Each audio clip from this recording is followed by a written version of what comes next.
바닥에서 올라오는 것은 좀 관심을 갖고 지켜보자. 지금 시장의 핵심 키워드가 저는 키맞추기라고 생각이 들거든요. 남들이 안 볼 때 바라보는 섹터 관심 종목에서는 언제나 제가 강조하는 부분이기도 합니다. 반도체를 좋게 보신다고 한다면 삼성전자, 하이닉스는 한 켠에 좀 있어야 된다고 생각을 합니다. 지금 현재 그래서 삼성전자 7, 하이닉스 3이었는데 지금의 비중은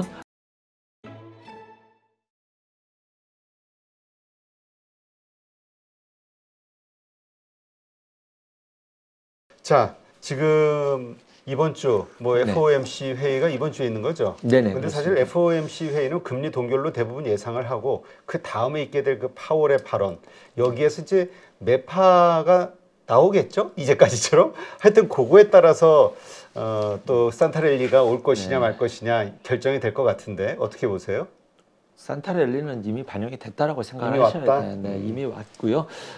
대주주 완화되면서 우리 증시가 조금 이제 테마라던가 낙폭 과대주들, 소외주들은 좀 해볼 수 있을 만한 영역으로 간다면 참 괜찮겠다라고 생각을 합니다. 미국 증시로 봤었을 때 6주 연속 올라왔죠. 그것은 금리 인하에 대한 기대감입니다. 이거 괴리도 꽤 커요. 연준은 2번 정도 떨어뜨릴 거라고 했는데 시장은 5회거든요. 근데 이번에 목요일에는 점도표 발표가 있을 건데 연준에서 점도표가 5회 이나 나와야 똔똔이 되는 거잖아요. 선반영으로 5회가 나올 가능성은 불가능하다고 생각이 들고요. 파월의 실제 본심의 마음도 중요하지만 파월 연준 의장이 해야 될 임무 중에 하나가 기대 인플레이션을 잡지 않으면 죽도밥도 안 돼버리기 때문에 우리가 생각하는 것처럼 굉장히 매파적인 스탠스를 이야기를 해야 됩니다. 그래서 시장에서 일각에서는 파월 연준 의장이 매파적으로 말할 것이 너무나 뻔해서 그 이후에도 금리 인하를 기정사실로 한 증시의 햇빛 랠리가 이어질 수 있을 것이다라는 이야기도 일각에서 들어와요. 그래서 그럴 수도 있겠다라는 생각이 들지만 지금 여기까지 올라온 시장에서 미국 증시 기준입니다. 우리나라는 아직 안 올라갔지만 미국 증시 기준에서 여기까지 올라온 자리에서 5회 인하할 것까지 반영이 됐는데 그걸 바라보고 배팅하지 말자라는 것이 대전제입니다. 조정이 올 수 있을 것을 염두에 두셔야 됩니다. 미국장이 빠지는데 우리 증시만 힘을 붙여서 대주주 완화 요건이라고 지수가 치고 달리기는 어려울 걸로 보기 때문에 충분히 해볼 만한 장세지만 지수에 대한 기대치는 조금 내려놓고 바라보는 것이 이번 주에 좀 핵심 포인트다. FOMC 지나고 나면 장 빠질 수 있다. 하지만 테마 아니라든가 어떤 이런 섹터 순환매에서는 해볼 수 있을 만한 뭐 이런 장이다라는 것이 제가 이번 주를 대응하는 핵심 기준이다라고 보시면 될 것 같습니다. 네, 알겠습니다. 자, 그렇다면 지금 우리가 좀 주식 비중을 조금 줄이고 현금을 확보를 해야 될 때라고 이해를 해야 될까요? 아니면 지금 종목별 천차만별이에요. 그건 사실은. 좀 네. 공격적으로 주식을 좀 사야 될 때냐 연말 가면서 네. 참 헷갈린단 말이죠. 네. 지금 이제 트레이딩을 뭘로 할 거냐인데요.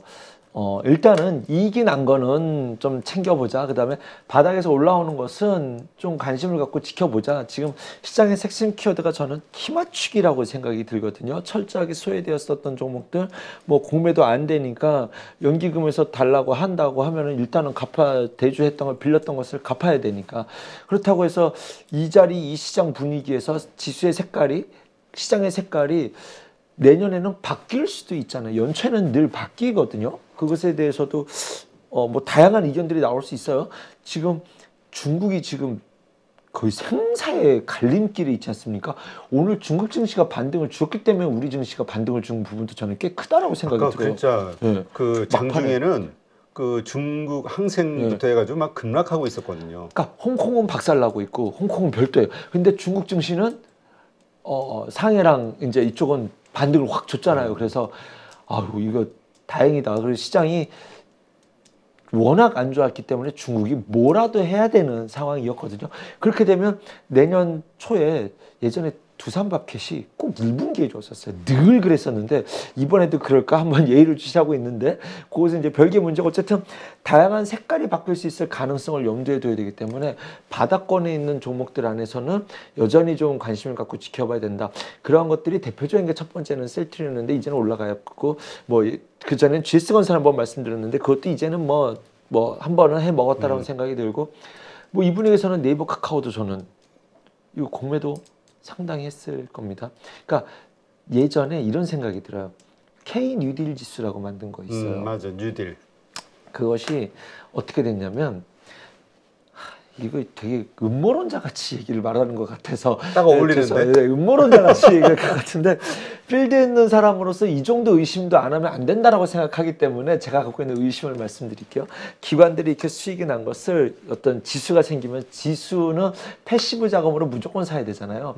여기다 매다 꽂아야 되는 거예요. 여기다 다 팔아 넘깁니다. 그래서 고가에 있는 종목을 연기금이 살 때는 의심하셔야 됩니다. 그래서 실제로 기관들이 수익이 났었던 것을 K 뉴딜 지수가 생기면서 여기에다가 팔아먹었다 이렇게 저는 생각하고 있고 거기에 알고 있기 때문에 이제 더 이상 이것을 살 수 있는 사람이 없다라는 걸 알기 때문에 거기에다 대고 공매도를 상당히 때렸을 가능성이 있다. K 뉴딜 지수와 관련된 종목들이 지금 다 반응을 주고 있거든요. 그래서 바닥에서 쇼커버가 들어온다라고 했었을 때 저는 네이버 카카오 저는 지금 얘기 된다라고 봅니다. 왜냐하면 인공지능과 관련된 플랫폼 지금 온디바이스로 확 갔잖아요. 그렇지. 이쪽 테마 계속 매매하셔야 돼요. 근데 결국 그것도 이제 뭐 반도체랑 이어지는 부분이지 않습니까? 근데 그것과 관련돼서 더 접근성이 높아지고 이러한 것들이 무언가를 해 나가야 될 때 결국 우리나라에서 무언가를 해야 되는 플랫폼은 네이버 카카오지 않습니까? 우리나라가 할 수 있는 것은 그렇기 때문에 뭐 네이버는 맨날 라인 얘기하는데 한 번도 밸류 반영된 적도 없는데 그러니까 일본을 장악하고 있는 SNS인데. 그렇죠. 그런데 뭐 사실 대만 중동 지역에서도 다 중동이 아니라 동남아에서도 다 굉장히 장악력이 높지만 그게 뭐 언제 밸류를 포함시켜 이러한 상황이지만 인공지능이 되면 전 얘기가 좀 다를 거라고 보는 것은 제 개인적인 저만의 바람일지는 모르겠습니다.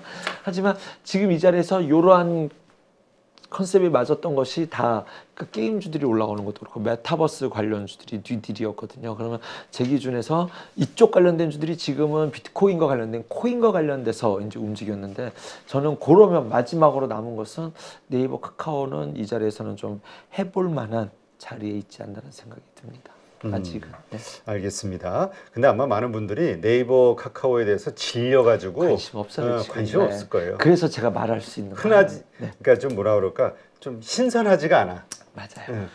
그러니까 저도 그 정도 바람을 갖고 하는 건 아닌데 네이버는 그냥 물린다 생각하고 그러니까 많이 손실이 크신 분들은 물타기 용기를 내셔야 된다라고 저는 좀 생각이 들고 있고 저는 그럴 때 말하는 걸 좋아해요. GS건설 예전에 그때 딱 13,000원일 때 말씀드렸었고 셀트리온도 그랬었거든요. 근데 네이버 카카오 뭐 아무도 지금 두산마켓도 그런 컨셉으로 보는 거잖아요.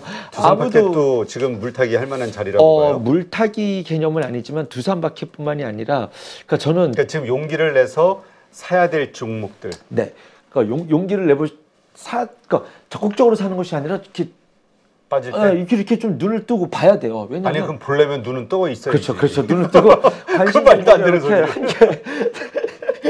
의심만 가득 차고 말이야. 건설기계랑 이쪽은 왜냐면 중국이 지금 미국도 만나고 유럽도 넘어갔는데 카드가 없어요. 왜냐하면 괘씸죄입니다. 러시아를 도와준 네가 유럽 와서 뭘 하려고 왔느냐. 그런데 그래서 지금 중국에서는 뭐 뻔하지만 마지막 쓸 수 있는 카드 이것이 그 어떤 맨날 뻔한 부패만 일으키고 실질적으로 자금에서 경제를 얼마만큼 살릴지 모르지만 그 뻔한 재정 정책을 쓸 수밖에 없는 또 그 상황이 맞닥뜨리지 않았나.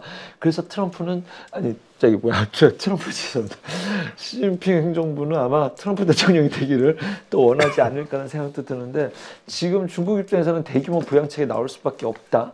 예전에 두산마켓은 1분기에 좀 좋았었다. 이러한 가능성도 좀 염두에 두고 있다. 그래서 남들이 안 볼 때 바라보는 섹터 관심 종목에서는 네이버, 카카오, 그다음에 밥캣은 그냥 중국 얘기 들으면서 오늘 좀 최근에 중국 행보 보면서 중국 때문에 우리가 더 빠질까봐 저 사실 걱정했었거든요. 의도 맞을까봐. 근데 사실은 중국 때문에 우리가 빠진 게 아니라 지금은 우리나라가 좋은 거예요. 중국으로 갈 자금이 우리나라 외국인 들어온 자금이 한국 시장 좋아서 들어온 게 아니라 중국으로 갈 사람이 중국 살 수가 없기 때문에 한국으로 지수를 끌어올릴 의지가 없는 패시브 자금이 지금 들어오고 있는 거거든요. 그래서 그 자금이 언제 영향을 미칠 것이냐? 그것은 금리 인하 사이클이 올 때 삼성전자와 하이닉스로 들어올 것이다. 이제 삼성전자 하이닉스를 말씀을 드려야 될 것 같네요. 근데 삼성전자 하이닉스 얘기하면은 주식 못하는 사람이네 이런 얘기를 많이 한단 말이에요. 왜냐면 너무나 흔하고 너무나 안전빵 위주 그러다 보니까 수익이 좀 크게 나지 않을 수 있다 이런 생각들을 하는 것 같아요. 근데 하이닉스는 뭐 또 요즘 아주 긍정적으로 보는 분들은 또 20만 원까지도 보는 분들이 있으니까 네. 그때 삼성전자는 네. 뭔가 해봐야 9만 원 아니겠어? 그러면은 네. 한 20, 30%? 이걸 뭐라고 말씀드려야 될지 모르겠네. 너무 극단적인 예를 들어야 될지 모르겠지만 진짜로 안정빵으로만 관리하시는 이제 고객과 이제 누가 봐도 제가 삼성전자만 사지 않겠죠. 당연히 거기에 몇 가지의 종목들이 함께 버무려져 있을 텐데 그렇게 더 높은 수익률을 추구하는 계좌의 수익률의 차이가 크지 않아요. 실제로는 크지 않고 어떤 면에서는 이쪽이 더 높을 리스크 때문에 빠졌다 올랐다 뭐 이런 것들 제하면 네, 그렇습니다. 치고받고 제하면 그렇습니다. 안정적으로 그래서, 대응 좀 왜냐하면 한 게. 이 트레이딩 할 때 이게 어떤 일이 발생하냐면요. 삼성전자 5% 갈 때 여기서 10% 올라가면 당연히 이게 맞잖아요. 다음번에 안정적으로 5% 먹는 매매를 할 수가 없어요. 언제든지 일로 들어올 수 있는 내 마음속에 평안한 마인드 컨트롤 하실 수 있는 분들이라고 하면 문제가 되지 않지만 우리의 인간은 이 자극적인 여기에 더 노출도가 심하고 거기 한번 빠지면 더 그쪽으로만 추구하는 것이 우리의 본능이기 때문에 한번 상한가 먹으면 이제 삼성전자를 산다라는 것은 불가능한 일이 되어버려요. 그렇지, 재미없는 얘기지. 그래서 자꾸 자산을 내 재산이 돈만 벌면 돼 최가가 아니라 저는 늘 비유하는 것이 이렇게 꽃밭으로 비유하면 맨날 화려하게 피는 튤립만 심어놓을 수 없잖아요. 그러면 계절이 바뀌면 다 죽으니 한 곳에는 바위도 있어야죠. 한 곳에는 나무도 있어야지 늘 그 정원이 아름답지 않겠습니까? 그러면 내 계좌 포트폴리오를 항상 힘이 날 수 있을 거고 사계절이 아름다운 계좌가 될 수 있는 거예요. 이거 굉장히 중요한 의미입니다. 제가 제 고객분들에게는 언제나 제가 강조하는 부분이기도 합니다. 그래서 너무 거기에 치중하지 마시고 삼성 반도체를 좋게 보신다고 한다면 삼성전자 하이닉스는 한 켠에 저는 있어야 된다고 생각을 합니다. 삼성전자 하이닉스 좀 이야기를 이어가도록 하겠습니다. 네. 자, 흔하지만 네, 그리고 흔하지만. 또 매력적으로 안 보이지만 왜 사야 되는가 이유를 한번 설명해 봐 주세요. 첫 번째, 금리 인하 시그널이 왔었을 때 외국인이 액티브 자금 들어온다면 이 두 종목 찍고 들어올 거예요. 두 번째, 반도체 섹터가 다 가지가 않아요. 지금 HBM3 관련된 게 있고 DDR5가 있고 디자인 하우스가 있고 전통 전장이 그 전통 전공정이 있고 후공정이 있고 이렇잖아요. 그래서 섹터가 다양하게 나눠져 있거든요. 그 안에서 이 5가지 섹터가 6가지 섹터가 다 올라간다? 그러지 않을 것 같아요. 그런데 일단 지수로 플레이 갈 때 삼성전자가 다른 어떤 하나의 테마는 끼고 가면서 근데 뭐가 될지는 모르잖아요. 여기에 대해서 어쩌면 그거에 못지않은 자기만의 랠리가 나올지도 모른다라는 점과 시장이 빠졌을 때 다른 종목 대비 훨씬 여러분 그것도 염두에 두셔야 돼요. 이거 시장 얘기하면 이런 말씀드려서 죄송한데 미국이 생각보다 금리 인하를 늦게 시작할 수도 있을 가능성이 있거든요. 빨리 한다라는 얘기는 네, 들었는데. 우리는 지금 빨리 한다는 5월, 얘기가 계속 6월. 있잖아요. 네. 시장은 3월이 지금 60%까지 제가 봤거든요. 3월에 금리 인하한다라는 것. 근데 그거보다 더 우리가 기대치보다 더 늦게 할 수도 있기 때문에 만약에 6월쯤으로 가버린다면 실제로 우리가 생각하는 것보다 늦게 하잖아요. 그래서 좀 재미없는 조정의 빌미로 좀 제공될 수도 있을 겁니다. 그런 거 했었을 때도 상대적으로 안정감을 가져갈 수 있는 것이 이 두 종목인데 최근에 이런 얘기가 있어요. 삼성전자가 인공지능 세대에 변환되는 것에 대해서 좀 속도를 못 맞추고 있다. 뭐 HBM에서 지금 하이닉스에 뒤처지고 있고. 네, 계속 헛발질하고 있잖아요. 그래서 지금 이 메모리 쪽에서도 하이닉스가 굉장히 격차를 확 좁혀놔서 양쪽의 날에 대해서도 하이닉스의 견제를 받을 수밖에 없는. 그러니까 제가 예전에 그런 말씀드렸거든요. HBM 처음 나왔을 때 삼성전자는 전 직원 밤 새워야 된다. 풀가동 스마트폰 처음 애플한테 뒤졌을 때 그때처럼 풀가동해야 된다라고 말씀을 드렸었는데 지금 그렇게 안 하고 있는 것 같아요. 느낌이 좀 들어서 물론 내년 초에 틀림없이 대규모 투자 계획과 이쪽과 관련된 액션이 나올 수밖에 없는 환경이지 않습니까? 그 기대감으로 충분히 못지않은 지금은 뒤처져 있다 하더라도 기대감으로 갈 수 있는 주가의 상승의 이유는 저는 있다라고 생각이 듭니다. 다만 과거에는 삼성전자 70 저는 메모리 업황이 전환되는 것에 더 무게 비중을 많이 두었었거든요.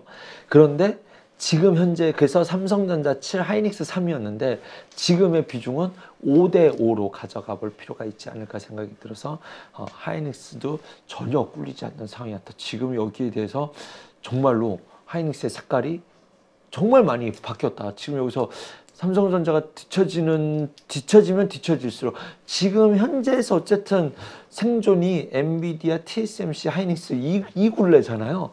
여기를 삼성전자가 도전을 해야 되는 입장으로 바뀌어버렸으니 삼성전자가 나쁩니다. 매도 의견을 드리는 것이 절대로 아닙니다. 그런데 비중이 하이닉스 쪽에 잡아가 보는 것도 전혀 손색이 많이 없다. 올랐는데도 불구하고 네네네 생각이 듭니다.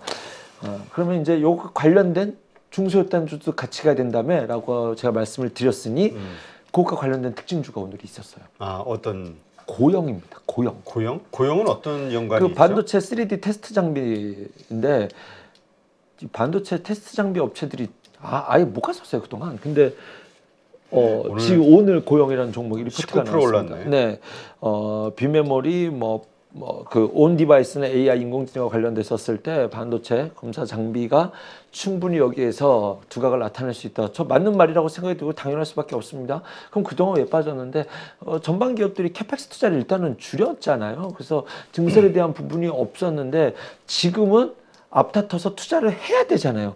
HBM3 투자해야 되니까 삼성도 그렇고 이쪽도 그렇고 하이닉스도 마찬가지고 그래서 그쪽과 관련된 그리고 지금 감산을 했지만 캐펙 투자를 줄일 수는 없습니다. 이대로 가면 2025년도에 공급 쇼티지 난다는 것이 기정사실화되어 있다는 것이 계속적으로 얘기가 나오고 있기 때문에 감산을 했지만 감산이라는 것은 결국 DDR5로의 전환으로서에 대한 명분을 이야기한 것이고 그렇게 되었을 때 이제 앞으로 캐펙스 투자 할 일밖에 남지 않았을 텐데 HBM3 적극 도전해야 된다. 적극 도전. 그리고 솔직히 우리 기억에선 다 잊혀졌지만 화성에다가 300조 10년 동안 투자한다는 이야기는 다 잊혀진 이야기로 남아있지만 어쨌든 미국을 견제하기 위해서 미국에다가 그 테네시 공장 지을 때 거기에다만 다 짓진 않을 거야라는 어필을 우리가 보여준 거라고 생각이 됐었을 때 저는 한국 공장 지어야 된다라고 생각을 하거든요. 어쨌든 삼성? 네, 삼성전자. 삼성전자. 네, 삼성전자가 기억 안 나시죠? 10년 동안 300조 투자해가지고 저기 파운드리, 용인. 네, 용인에다가 네. 근데 그거 가지고도 요새 논란이 많아요. 왜냐하면 현실성이 그러니까 만약에 거기다가 그 팹을 하려고 하면 공장을 설립하려고 하면 용수 문제와 관련된 맞습니다. 프로젝트 문제. 네, 맞아요. 뭐 하여튼 관련된 에너지는 어디서 가져올 맞습니다. 거냐 거기다 또 에너지 자체도 아리백 네, 연관돼서 맞아요. 어떻게 천연 에너지를 맞습니다. 가져올 것이 해결해야 되는 문제들이 많이 말도 안 되는 있고 거죠, 그것에 사실. 대한 일이 추진이 돼야 되는데 다 스톱돼 있다. 그래서 맞아요. 혹시 땅 장사 목적이냐 뭐 이런 얘기까지 있어요. 그것까지는 아닐 것 같고. 그러니까 저는 그때 그거 했었을 때 원전주 보기 시작했거든요. 그거 원전 7개 들어가야 돼요. 삼성전자 공장만 유지하려도 원전 7개 들어야 돼서 그래서 근데 이제 그리고 나서 이거 현실성이 없다 했는데 미국에게 보여주기엔 액션. 뭐 어쨌든 그거는 차치하더라도 지금 투자가 들어가야 되는 것은 사실을 했었을 때 이제는 전공정 장비주들도 봐야 된다. 거기서 이제 본다라고 한다면 정말 못 갔던 것이 원희가 EPS 테스트인데 진짜 무거웠었고 이 중에서 뭐 하나는 이제 움직이겠지라고 생각했는데 오늘 고영이 좀 시그널을 주지 않았나라는 생각이 들어서 뭐 오늘 하루 올랐으니 여기서부터 뭐 적극적으로 뭐 내일부터 바로 매수는 아니지만 매수 기회를 충분히 줄 수 있는 상황으로 좀 접근하지 않았나라는 생각이 들고요.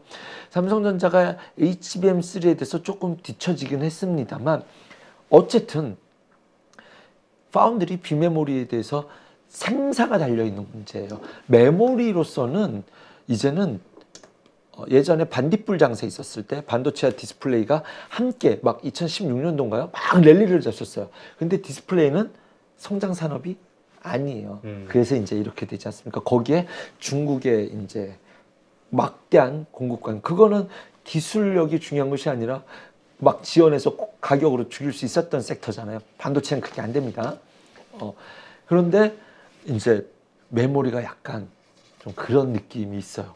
약간 뻔한 성장 밸류를 줄 수 없는, 뭐 과거에도 그랬을지는 모르지만, 그래서 이제 그것이 아니더라도 파운드리와 팹에 대해서 이제 파운드리 비메모리 쪽에서 생사가 달려 있다고 저는 생각이 듭니다. 그럼 그렇게 되었을 때 함께 바라볼 수 있는, 앞으로 고밸류를 줄 수 있는 중소기업이 있다면 섹터가 저는 디자인 하우스라고 생각이 들거든요. 우리나라 세 개밖에 없잖아요. 코아시아, 가온칩스. 그래서 가온칩스가 신선해요. 코아시아가 전통 삼성향인데 전통 삼성이 뻔하다고 해서 지금 좀 주가가 무거워요. 가온칩스가 신선한 맛이 있고, 저는 그동안 주봉으로 보니 가장 안전하게 묵직하게 자기 흐름을 가는 것이 AD 테크놀로지이지 않나 생각이 들어서, AD 테크놀로지 이 자리에서는 충분히 좀 이 세 종목 다 저는 좀 긍정적으로 보고 있습니다. 알겠습니다. 네, 한번 이러한 종목들 한번 잘 공부해 보시고 투자에 참고해 보시기 바랍니다. 네, 오늘 이렇게 좋은 인사이트 고맙습니다. 감사합니다.